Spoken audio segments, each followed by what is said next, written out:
uliweka ahadi na Musa we, ili waokoe wana wako we. Ahadi zako Mungu ni za kweli, neno lako Mungu ni la kweli. Ukishasema lazima utimize.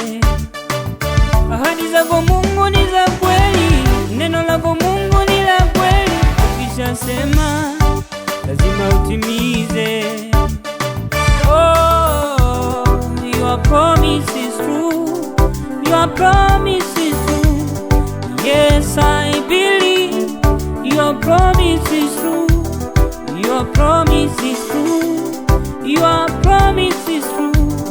Ndio naamini ahadi zako ni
ile siku ya Pentecost.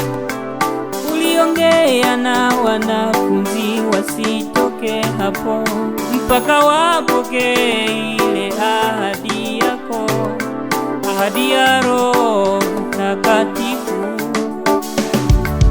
Ahadi zangu Bwana ni kweli na amina.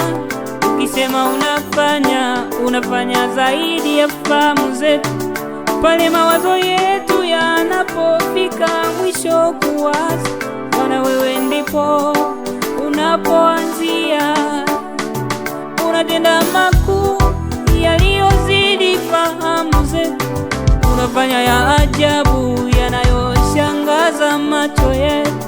Ni kweli Bwana, ukitenda umetenda. Ni kweli Bwana.